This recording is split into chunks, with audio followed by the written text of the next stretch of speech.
ഫെൻഡിയിൽ ചെറിയ ബുട്ട വർക്ക്സ് വരുന്ന മെറ്റീരിയൽ വന്നിട്ടുണ്ട് കേട്ടോ. ഫെൻഡി സിൽക്ക് അല്ലെങ്കിൽ സ്പേസ് സിൽക്ക് ആണ്. ഫസ്റ്റ് ഷെയ്ഡ് വരുന്നത് ബ്ലാക്ക് ആണ് കേട്ടോ. ബ്ലാക്കിൽ ഇതെങ്ങനെ ഗോൾഡൻ ബുട്ടീസ് വരുന്നതാണ് കേട്ടോ.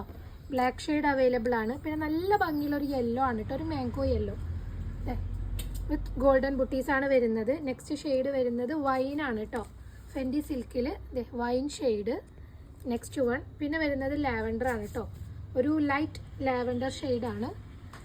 ലാവൻഡർ ഷെയ്ഡ് വന്നിട്ടുണ്ട്. പിന്നെ ഇതാ ഒരു peach shade, peach shade with golden ബുട്ടീസ്. പിന്നെ നമുക്ക് മെറൂൺ ഉണ്ട്, മെറൂൺ വിത്ത് ഗോൾഡൻ ബുട്ടീസാണ്. ക്ലിയർ അല്ലേ കളേഴ്സ്? പിന്നെ നമുക്ക് ഇത് പീകോക്ക് ബ്ലൂ വരുന്നുണ്ട് കേട്ടോ. ഇതിൻ്റെ എല്ലാം മാച്ചിങ് പ്ലെയിനും അവൈലബിൾ ആണ് കേട്ടോ നമുക്ക്. പിന്നെ വരുന്നത് ഒരു റെഡ് കേട്ടോ, നല്ല ഭംഗിയുള്ളൊരു ചില്ലി റെഡാണ് കേട്ടോ വിത്ത് ഗോൾഡൻ ബുട്ടീസ്. പിന്നെ നമുക്ക് ലാസ്റ്റ് ഓഫ് വൈറ്റ് അവൈലബിൾ ആണ് കേട്ടോ. ഇതിൻ്റെ എല്ലാം മാച്ചിങ് പ്ലെയിനും അവൈലബിൾ ആണ്. ഇതിൻ്റെ വിഡ്ത്ത് വരുന്നത് 44 ആണ്. റേറ്റ് വരുന്നത് 210 പെർ മീറ്റർ. വേണ്ടവർ പെട്ടെന്ന് DM ചെയ്തോളൂ.